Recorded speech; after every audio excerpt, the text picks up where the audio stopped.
pessoal, sejam bem-vindos a mais um dos nossos videocasts.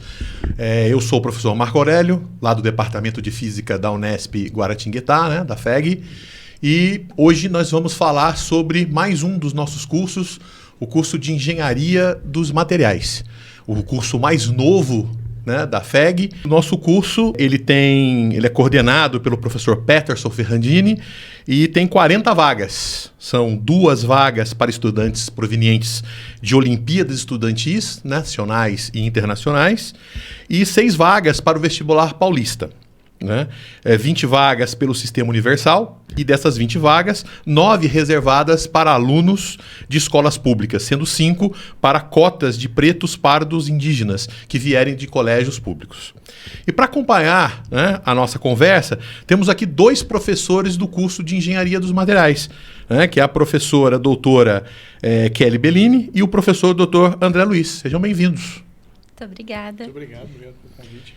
Eu gostaria de iniciar, então, né, com uma conversa com vocês, assim, inicial, de vocês falando um pouquinho de vocês, da formação de vocês, né, dessa visão geral de vocês aqui se apresentando para o nosso público. Bom, primeiro eu queria agradecer, né, o convite do professor Peterson, que, né, convidou eu e o André para participar aqui hoje. É um prazer estar aqui como ex-aluna, né, e agora como professora. Eu estou na FEG há muitos anos, eu entrei no COTEC, fiz colégio técnico, sou formada em técnica e mecânica, e em 2004 eu entrei na graduação em engenharia de materiais. Eu sou da 2ª turma do curso, o curso começou em 2003, né, e eu entrei em 2004, estava bem no início do curso, bem diferente do que é agora, né. Me formei, então, em Engenharia de Materiais em 2008 e aí já ingressei no mestrado e no doutorado. Meu mestrado e meu doutorado, eles foram feitos na área de materiais sustentáveis, então eu trabalho com materiais plásticos, né, poliméricos, reforçados com fibra natural, celulose. Então, eu tenho trabalhado desde então, na minha linha de pesquisa, nessa parte de materiais sustentáveis, né? E depois de terminar o doutorado, eu fiquei como professora substituta e fazendo pesquisa, né, como pós-doc na FEG. Fiquei 3 anos na USP, em Lorena também.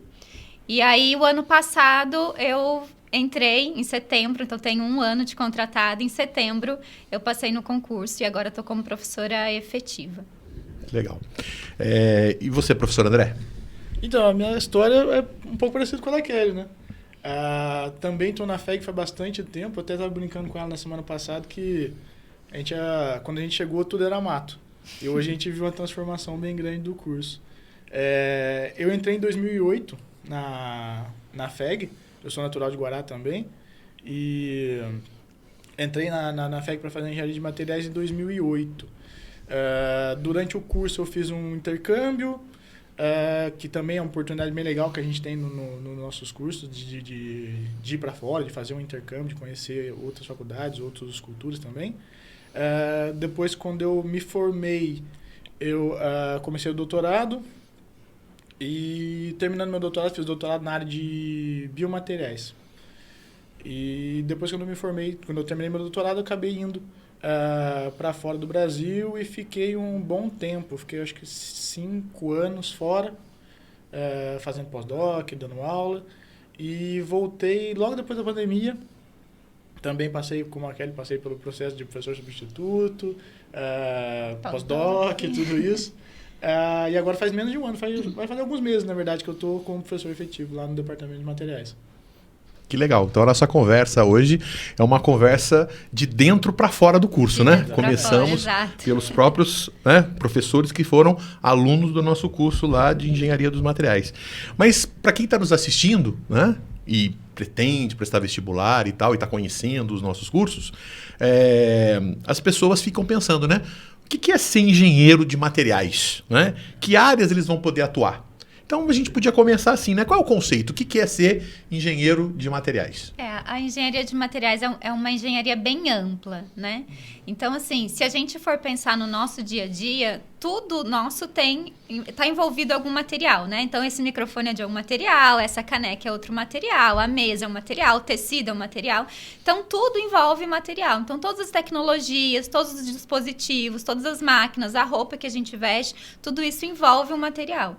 Então, o engenheiro de materiais, o objetivo é a gente estudar tanto o desenvolvimento de novos materiais, como estudar as propriedades, a aplicação dos materiais que já existem, né, para diferentes aplicações. Então, o engenheiro de materiais pode trabalhar desde uma indústria aeronáutica até para uma indústria de tecido. Então, tem assim, uma gama muito grande de aplicação. Sim, é interessante porque eu brinco um pouco com os alunos falando que quando a gente passa no vestibular, ou quando a gente se inscreve no vestibular de engenharia de materiais, o primeiro desafio do engenheiro de materiais é explicar para os pais o que a gente faz. Mas é engraçado porque, apesar de a gente, do engenharia de materiais ainda ter esse desconhecimento no público geral, na área técnica, a engenharia de materiais é muito conhecida e ela é importante. E todas as outras áreas reconhecem a importância da engenharia de materiais. Tanto que no nosso departamento, a gente também dá aula para o pessoal da mecânica, a gente dá aula de produção. Então, todas as engenharias precisam um pouco da ciência dos materiais. E a engenharia de materiais é aquele que vai a fundo nessa área. Então, como a professora Kelly falou, a gente tem indústria geral, indústria metalmecânica, indústria de biomateriais. E tem também a parte de empreendedorismo, bastante aluno. A gente tem a parte acadêmica, para quem quiser seguir. A gente tem a parte de pesquisa, né? A gente tem consultoria. Então, é um mercado que acaba sendo bastante amplo. Inclusive, o nosso curso de engenharia de materiais na FEG, que é até um diferencial dos outros cursos de engenharia de materiais em outros lugares, né? Então, a gente tem engenharia de materiais na USP, por exemplo. A grande diferença, assim, a vantagem do nosso curso na FEG é que a gente tem tanto a parte, como o André falou, né, de empreendedorismo, a parte do aluno poder ir para a indústria depois, como engenheiro mecânico, como engenheiro de produção, mas também a gente tem muita parte da pesquisa. Então, a gente tem desde o segundo ano uma disciplina de pesquisa. Isso desenvolve muito o nosso raciocínio crítico, né, de analisar dados, de desenvolver novos materiais. Então, isso enriquece muito a nossa formação como engenheiro de materiais. E é um diferencial com relação aos outros cursos. E acaba preparando bem também para os desafios do futuro, né? Porque muitas vezes o aluno vai chegar numa indústria e ele vai trabalhar na parte de desenvolvimento de materiais dentro da indústria. Então, se ele já tem esse background de trabalhar, de pôr a mão na massa, que é o que a gente valoriza bastante no nosso curso, né? Muita coisa prática, muita coisa prática. Acho que, se eu não me engano, a gente tinha quase uma aula prática para cada duas teóricas, não era isso? Sim, 33%, se eu não me engano, da carga horária do curso é em prática. Então, é algo bastante importante, que a gente dá bastante relevância no curso. Perfeito.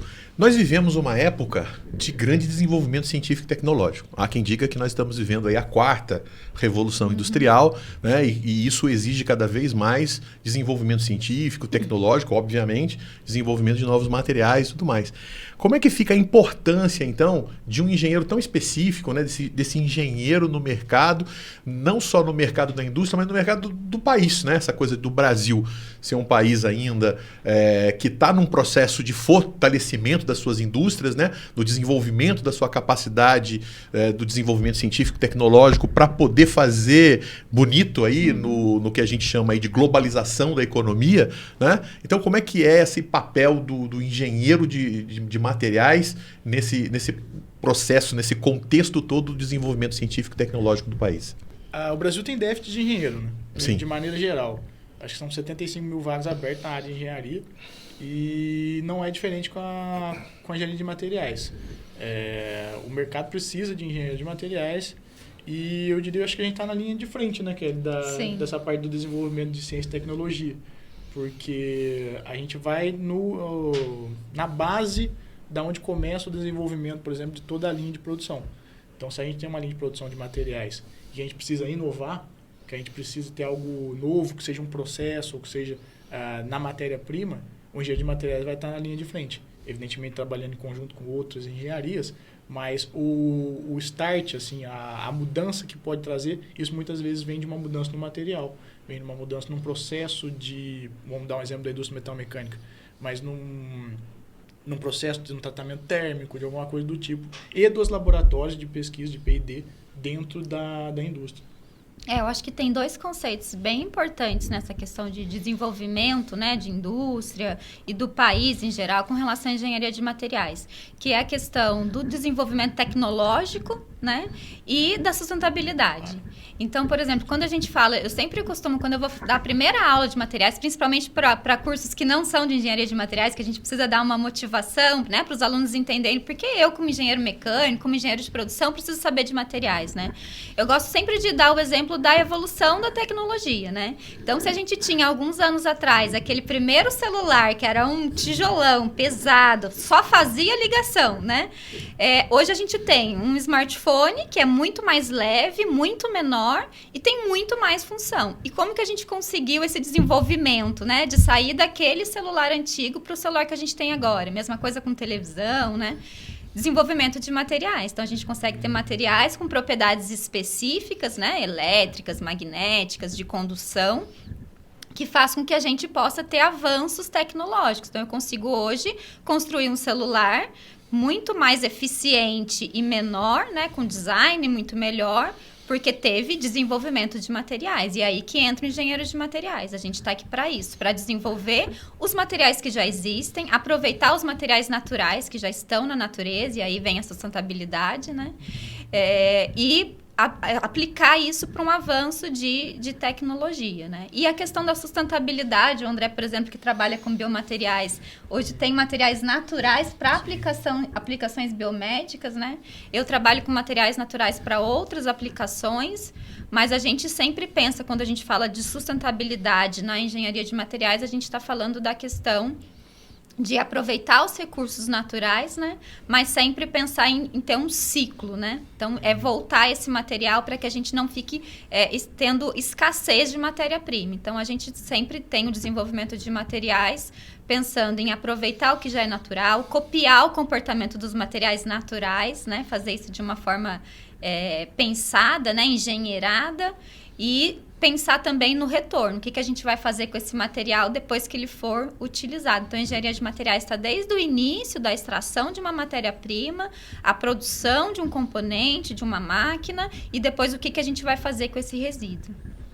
Isso é o que a gente tem tentado bastante bater na tecla com os alunos, né? Da responsabilidade do engenheiro de materiais no pós-vida dos produtos. A gente tem que pensar na concepção, na aplicação, mas também no que vai acontecer depois com esse material. Né? André dá aula de reciclagem, então ele pode falar isso com muita propriedade. Esse ano eu estou com a matéria de reciclagem, então é algo que a gente tem tentado inculcar bastante na cabeça dos alunos, essa responsabilidade de a gente produz, então a gente tem que ser responsável por o que vai acontecer com aquilo depois também. Perfeito, né? Também preocupado com essa coisa do impacto ambiental, essa coisa da responsabilidade social com o meio ambiente, né? Perfeito. Mas me conta uma coisa, né? O pessoal está querendo... Está animado aqui com a nossa conversa, está entendendo melhor o curso de engenharia, né, de materiais. Bom, então eu vou para a FEG. E aí vocês que foram alunos da FEG, né, que conhecem bem a condição de alunos da FEG, que conviveram no campus, né, universitário, o que vocês têm para me dizer, né, histórias, alguma coisa legal que vocês vivenciaram no campus, vivenciando a situação de alunos do campus universitário da Unesp Guaratinguetá? O que vocês podem me contar? Eu acho que assim, a vivência nossa na graduação é muito boa, né?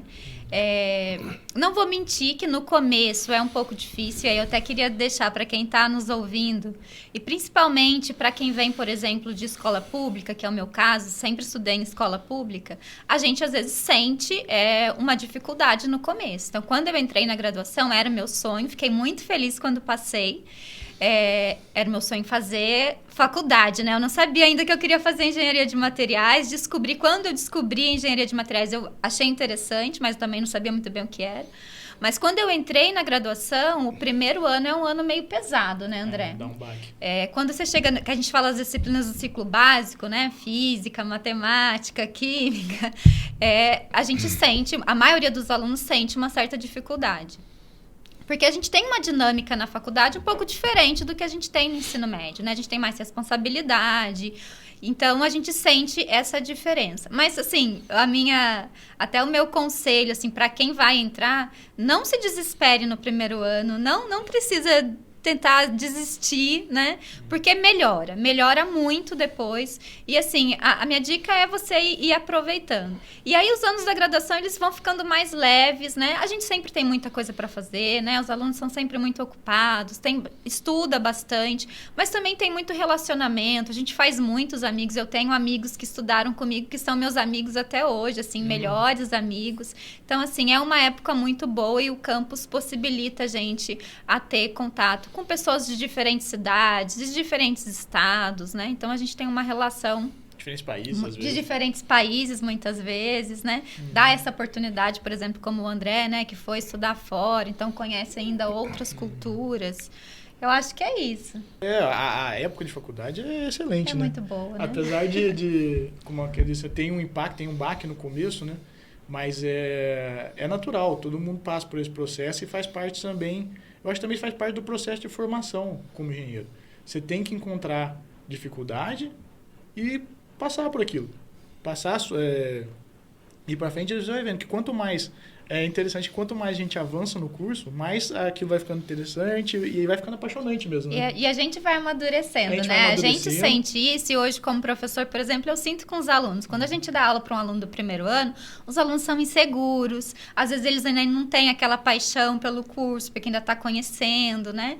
E quando você dá aula para o aluno do quarto, quinto ano, que já está se formando, você vê como o aluno vai ficando mais confiante, né? Ele já começa a procurar estágio, ele já começa a ser dono ali de si, né? Então, assim, é muito legal. Eu senti esse amadurecimento durante o curso e hoje, como professora, eu consigo enxergar isso nos alunos, né? A gente entra jovem e a gente sai um adulto pronto para o mercado de trabalho, né? Que legal. E assim, né, a gente vai vendo, lógico, né, tem lá as ciências básicas, né, que a física, né, que é o cálculo, né, quer dizer, são bases para o ensino de engenharia e tudo mais. Evidentemente é um curso puxado, né? Porque física, sim, cálculo, normalmente a gente precisa de uma base maior e tal, mas tem essa mudança mesmo, né? Porque no ensino médio, o prédio é um prédio único, você tem ali normalmente um inspetor de alunos que conduz você, tira suas dúvidas e tal, e de repente você está na FEG, você tem que, olha, agora a aula é no bloco tal, agora é no laboratório não sei aonde, e aí você tem que se locomover, dar um pouco de preocupação, tem a questão do espaço físico também, né, professor, que é maior, você tem muitos professores de departamentos diferentes, né, que você nem conhece. Tem muito mais liberdade em todos os sentidos, né? Tanto até agora com essa semestralização que aconteceu, até uma certa liberdade na formação do seu horário. Eu pego tal horário, eu pego tal matéria, eu monto aqui, eu faço uma grade, eu vou deixar um horário aqui reservado para fazer uma ação de extensão, eu vou deixar um horário para fazer a pesquisa. Então, é uma liberdade bastante grande que a gente encontra também. Mas tem outras coisas, né? Você tem lá os grupos de alunos que ficam na parte esportiva, você tem o pessoal que é a parte artística, você tem lá outras intervenções e tal, né? Grupos que... Tem muitas atividades extras, assim, né? Extracurriculares, né? Hoje a gente tem, os alunos da graduação eles precisam fazer 10% da carga horária, né? Em projetos de extensão, que é projetos que a gente faz para a comunidade, né? Fora da universidade. E além dos projetos de extensão, que é muito bacana, porque a gente envolve os alunos da graduação com a comunidade local, né? Tem também os grupos de competição, que os alunos às vezes viajam, né? Então a gente tem o Baja, tem o Aero, que os alunos fazem, né? O avião, Rocket, tem muitos, né? Fenrir, tem o Fórmula, tem o carro de corrida, né? Isso, que eles têm, são os carros de corrida. Então os alunos desenvolvem, né, André? O carro ou o avião, vão para competição. Muitas vezes eles vão para competições internacionais, né? E a FEG é campeã, né? A FEG é campeã. Inclusive tem dois dos grupos de competição que são orientados por professores do departamento de materiais. Sim, né? O Aero, né? E o Baja. Sim, sim. E envolve também, esses grupos de competição envolvem alunos de diferentes cursos, então também é legal, né? Uma pessoa que está fazendo engenharia de materiais, está trabalhando junto com uma pessoa que está fazendo engenharia mecânica, elétrica, produção. Então materiais por si já é bem interdisciplinar. Né? Então, no curso a gente já vê esse aspecto de interdisciplinaridade. E eu acho que quando tem uma participação em algo desse tipo, e principalmente a ação de extensão também, né? A ação de extensão é bem interessante por causa disso. A gente acaba ampliando ainda mais o leque do que a gente toca quando a gente vai falar de engenharia de materiais. A gente tem o FEGVest também, né? Que são os alunos da graduação que dão, né, gratuitamente um cursinho pré-vestibular para quem quer entrar. Então, isso também é legal da gente falar, né? quem quer entrar na FEG fala, eu não tenho como fazer um cursinho pré-vestibular, é caro, né? Eu não tenho, não tive um ensino forte. Então, a FEG tem esse projeto de extensão que os próprios alunos da graduação dão o cursinho pré-vestibular e tem vários alunos que fizeram o FEGVest e hoje são alunos da FEG, né? Aliás, o FEGVest, eu sou o coordenador do FEGVest, que bacana. o coordenador docente do FEGVest, e sempre é muito prazeroso a gente conhecer os alunos ali, eles conhecem o campus universitário. E depois vem, né, depois professor? vira aluno nosso ali, né? A gente passa, né? E não, às vezes, não da FEG apenas, mas da Unesp de forma geral, né? A gente encontra em outros campos. Mas é interessante que o nosso campus, né? Eu conheço alguns campi da Unesp, e o nosso campus é um campus bonito, é um campus, acho que é um dos mais bonitos da Unesp, né? Bem arborizado, né? É um lugar gostoso de conviver. Agora a gente vai entrar numa dinâmica. Eu convido vocês a entrar numa dinâmica. No meu tempo de aluno versus o meu tempo de professor. Uso de tecnologia nas aulas.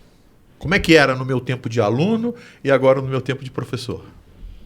Olha, eu acho que o uso da tecnologia em si, eu acho que não tem tanta diferença. O que a gente tem uma diferença maior, de quando eu era aluna, pelo menos, de agora, é o acesso à informação por causa da inteligência artificial, né? Então, assim, faz 20 anos que eu entrei na faculdade, né? Faz um tempinho, mas assim, naquela época a gente já tinha, né, Google, PowerPoint, então não era mais aula, por exemplo, no meu tempo de técnica, os professores usavam ainda retroprojetor, né? Retroprojetor. Na graduação. Mas foi um professor na graduação só. Eu já tinha, né, projetor, slide, a gente tinha acesso à internet com facilidade. Não tanta informação como a gente tinha agora. Então, acho que de uso mesmo de tecnologia, eu acho que não tem tanta diferença, André. O que você acha? Então, como eu falei, tinha um professor, o professor Tomás, que inclusive é nome de uma das salas do nosso Dos nossos aulas de seminário. Mas ele era da primeira turma de mecânica, lá de 60 e pouco, então ele ainda dava aula com transparência. Mas, fora isso, acho que realmente, assim, não teve uma grande mudança nas aulas teóricas. No laboratório. No laboratório já é outra história. Eu que sou, por exemplo, da segunda turma, a mudança é drástica, né? Porque quando a gente entrou, o curso estava começando e a gente praticamente não tinha infraestrutura de laboratório, né? O que a gente tinha era da parte de materiais que fazia parte da engenharia mecânica, né? E o que a gente tem de infraestrutura de laboratório hoje é incomparável com o que a gente tinha quando a gente entrou, né? De equipamentos, de laboratório, modernização dos equipamentos que a gente já tinha, né, André? Mas assim, falando também na questão de tecnologia na aula, né? A parte eu acredito que teve uma grande evolução na parte de técnica pedagógica também dos professores. Isso mudou bastante. Hoje a gente tem formação, né? Por exemplo, eu e o André, que estamos entrando agora, a Unesp dá cursos de formação docente, né? Então, para a gente aprender a aplicar metodologias ativas, usar a inteligência artificial de maneira correta, né? E bem aplicada, para melhorar as nossas aulas. Então, tem essa questão também. Isso é muito interessante, né? Porque normalmente as pessoas não sabem, né? Porque a gente fez a graduação, né? Engenheiro, depois fez mestrado, depois fez doutorado, que é mais uma formação voltada para o pesquisador, né? E depois presta concurso e entra para ser professor. E aí você vira professor. E aí a gente não tem necessariamente uma formação pedagógica e tal, né? Exato. Mas a Unesp tem essa preocupação de dar esses cursos de preparo, né?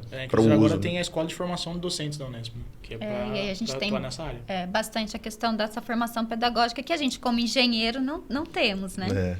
Bastante interessante. Engenheiros e pesquisadores, Engenheiros e pesquisadores. Bem, e o que, né, considerando esse tempo de professor e esse tempo de aluno, o que mudou no seu comportamento como aluno e como professor? Como aluno, acho que a gente não tem tanta a visão do curso, né, e do mercado de trabalho, né? E hoje, como professor, que a gente já passou pelo curso, né? A gente já sabe o que tá vendo, o que tem no começo, a gente já sabe o que tem lá no fim, e a gente sabe o que o mercado de trabalho espera da gente, né?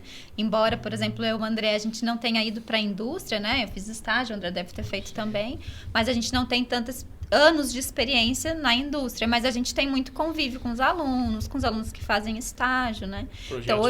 Projetos com indústria, né? Projetos de pesquisa com indústria.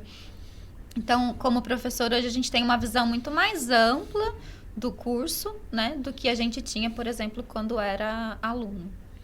Eu acho que realmente essa parte da visão como um todo, né? Uma visão mais global da engenharia de materiais e da ciência dos materiais dentro do contexto de ciência em geral. Mas tem uma coisa que eu posso dizer que não mudou, que é a curiosidade, né? Quando a gente entra, a gente tem aquela curiosidade de aprender, de descobrir como é que isso aqui é feito, de onde que sai, não sei o quê, e isso continua. E é interessante que eu acho que vai continuar para sempre, porque a engenharia de materiais está se renovando sempre, né? Então a gente tem que estar sempre curioso de saber, e aí, como é que vai fazer? Como é que a gente pode melhorar isso aqui? Como é que a gente pode fazer? Qual que vai ser o processo? Então.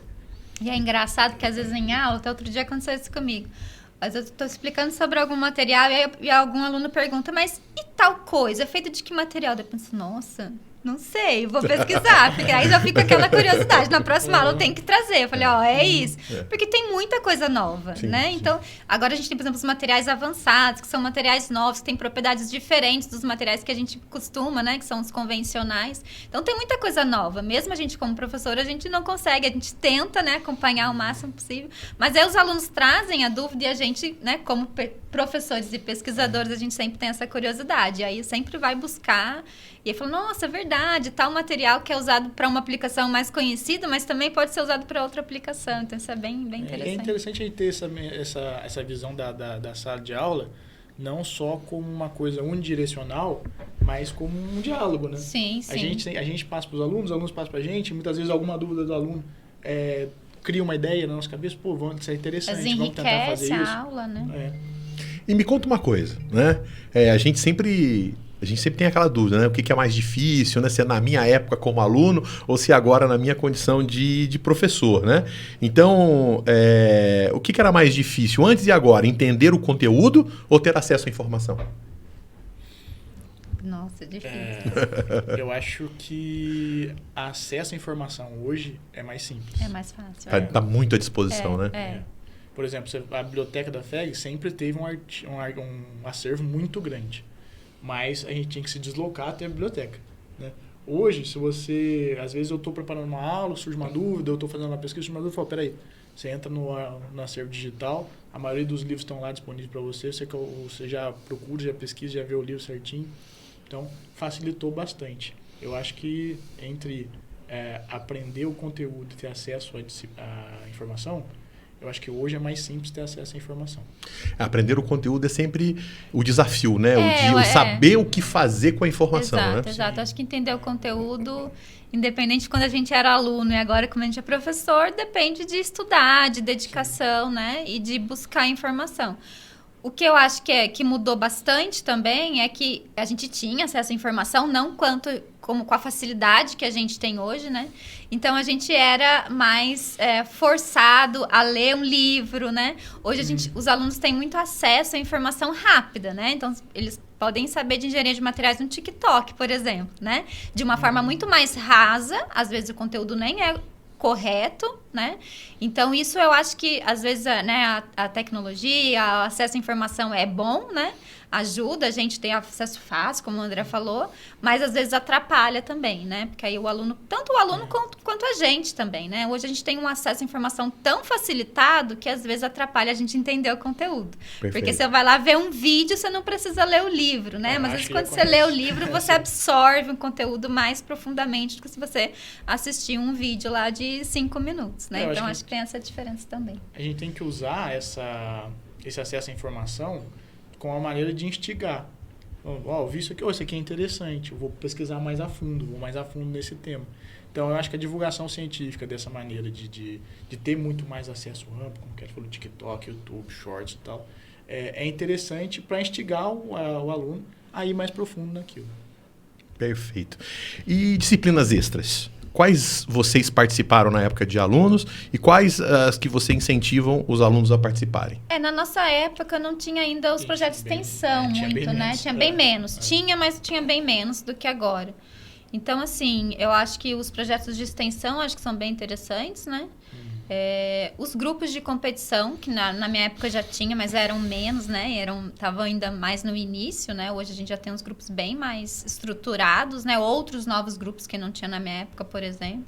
Então, eu acho que um aluno que entra na FEG hoje, ele tem muita oportunidade e é importante que ele participe de todas essas outras atividades além das aulas, né, normais de graduação.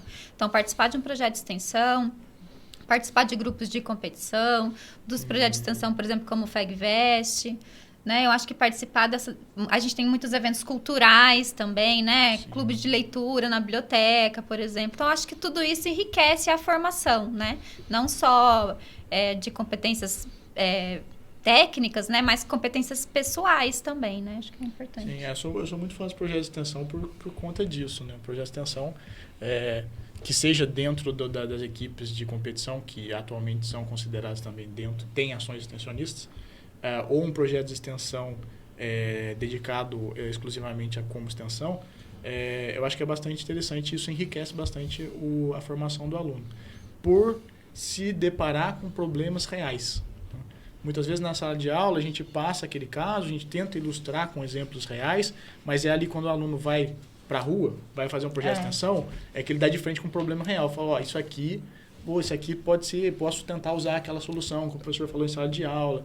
Então, é um primeiro momento onde ele se depara com algo real, que é o que vai acontecer no futuro, quando ele sair, quando ele for se formar e for trabalhar, né? Muitas vezes o projeto de extensão também é uma oportunidade que os alunos têm de passar um pouco de conhecimento, né? Então, por exemplo, eu tenho um projeto de extensão que chama Ecotransforms, que é de educação ambiental. E aí a gente trabalha com alunos do 6º ano de ensino fundamental, da Escola Maria Júlia, lá no Jardim do Vale. Legal. E aí é muito legal, porque você vê, né? Então, no projeto a gente passa um pouco de conceito de sustentabilidade, né? E de materiais, né? E aí, então, tem alunos de outros cursos, mas a maioria são os alunos da materiais, que fazem parte do projeto. E aí você vê os alunos da materiais passando aqueles conhecimentos que eles já estão tendo, né? Ainda não se formaram, mas eles já têm muito conhecimento, passando aquilo e conseguindo fazer isso de uma maneira, com uma linguagem diferente. Isso é legal também, né? Porque uma coisa é você aprender e estar ali dentro da graduação. Outra coisa é você passar aquele conhecimento de engenharia para um aluno de 6º ano de ensino fundamental, né? Então, você vê esse desenvolvimento dessa competência dos alunos também, né? De saber lidar com criança, né? Falar com as pessoas. Ter uma linguagem diferente. Às vezes, assim, eu vou dando dicas também, porque eu também nunca trabalhei com criança, né? Mas eu sou mãe, né? Tenho 2 filhas, então eu tenho um jeitinho com criança. E aí eu falo para os alunos, gente, vocês têm que ter, assim... falar a linguagem deles, né? Tem que motivar, tem que falar de maneira leve, né? E eles vão pegando, e você vê, assim, que eles vão tendo um relacionamento, e os alunos, o retorno dos alunos do ensino fundamental também é muito legal, né? Eles gostam de ter a gente lá, porque é diferente, né? E eles vão aprendendo junto com a gente, e a gente aprende junto com eles. Então, é bem legal. Isso é interessante para o desenvolvimento dos que a gente chama das chamadas soft skills. Sim. Mas também eu acho que é muito interessante para o desenvolvimento pessoal dos alunos, tá? Para eles terem aquilo ali, você vê que os alunos eles são orgulhosos, né? Eles têm orgulho daquilo. Eu estou conseguindo, tá dando certo, eu estou fazendo isso, eu estou participando desse projeto. Então, acho que isso é bastante interessante. E eu queria fazer uma provocaçãozinha aqui para a professora. E a representatividade feminina na FEG? Como era na época de aluna e agora na época de professora? Eu acho que aumentou, viu? Aumentou. Na minha época, agora eu tinha... Na minha turma, né, de engenharia de materiais, nós éramos em 4 ou 5 mulheres, né? Numa turma de 40 alunos. Hoje a gente já tem um número bem maior de mulheres, tanto na engenharia de materiais quanto nas outras engenharias. Eu acho que isso tem aumentado. A gente ainda tem, eu acho que uma maioria... masculina, né, André? Depende do ano, mas tem ano que chega a quase 50%. Né? Mas acho que maioria de mulher a gente ainda não tem. Ainda não né? tem. Mas eu acho que aumentou muito. Da minha época de graduação para agora, a gente tem uma representatividade maior. As mulheres vão dominar o mundo, hein? Vamos. A gente está chegando ao final, né, da nossa conversa, do nosso videocast. E para encerrar, eu queria pedir para que cada um de vocês deixasse uma mensagem para os futuros engenheiros, engenheiras, né? E para quem está pensando em ingressar na FEG. Quer começar, Kelly? Bom, vamos lá. Eu queria convidar todos, né, que estão nessa época aí de prestar vestibular, que estão escolhendo uma profissão, né, a pesquisar, ler um pouquinho mais sobre os cursos. Então, aqui nessa oportunidade, já deu para saber um pouquinho o que é o curso de Engenharia de Materiais, mas eu convido a todos a conhecerem mais o campus. A gente tem todo ano um evento, né, que chama o Unesp FEG Portas Abertas, né? que as escolas vêm e conhecem todo o campus, né? Então, a gente prepara sempre experimentos, a gente sempre prepara com muito carinho, com muita dedicação, para mostrar um pouco do que é a FEG. Então, é um evento muito legal para conhecer todos os cursos, né? O campus é um lugar, como a gente já falou, muito bom de convivência. Então, convido a todos a conhecer um pouco mais sobre a FEG, conhecer mais um pouco sobre o curso de Engenharia de Materiais. E quem quiser participar e fizer vestibular e passar, serão muito bem-vindos. Que bom. Professor? Bem, eu faço as palavras da Kelly também, né? Dizer que a FEG está de portas abertas para quem quiser vir estudar aqui. Muitas vezes a gente tem uma relação, a gente não entende muito bem como que é essa relação de pertencimento à universidade pública, à universidade gratuita e de qualidade que a gente tem na nossa cidade. Muitas vezes a gente vê, será que foi isso? Será que eu pertenço ou não? Será que eu tenho chance ou não? Todo mundo tem. A faculdade pertence à comunidade. A gente está aqui para ajudar a formação da comunidade, a gente está aqui para formar pessoas. E todo mundo que quiser e tiver vontade e vir para estudar aqui para a gente vai acolher com todo carinho e vamos fazer o máximo para formar um bom engenheiro de materiais, para formar um bom profissional e uma boa pessoa também. Então, pesquisem, vejam, olhem os cursos, vejam os cursos de engenharia de materiais. Eu tenho certeza que vocês vão se apaixonar, porque é apaixonante. E quando a gente começa a conhecer sobre materiais, a gente quer conhecer cada vez mais. E é isso. Sigam as redes sociais, né? Hoje os adolescentes estão mais, né, em contato com o Instagram e tal. Então, a gente tem, né, o Instagram da FEG para poder saber os eventos, que tem muitos eventos abertos, né? Da física, da matemática. A gente tem a Universidade de Portas Abertas. Então, é bom seguir o Campus Day. Então, é bom seguir as redes sociais para poder saber, né, quando que tem um evento e participar e já ir fazendo parte dessa comunidade mais intimamente, né? E saber, né, quando que tem vestibular e tudo mais, para ficar por dentro aí das oportunidades que a gente tem. E venham sem engenharia de materiais, vocês não vão se arrepender. E não tenham medo, tá? Para quem aqui, falando por mim, né, que sou de escola pública, quem é de escola pública, não acho que é difícil, porque é uma universidade estadual, não é impossível, é completamente possível. A gente tem o FEGVest, então quem é de escola pública não pode fazer um cursinho, pode fazer o FEGVest, e é possível, completamente possível, entrar na FEG e fazer um curso de engenharia, física ou matemática. Eu acho que é muito importante isso que foi colocado, né? Porque normalmente os alunos conhecem pouco a Unesp, né? Santo de casa costuma não fazer milagre, né?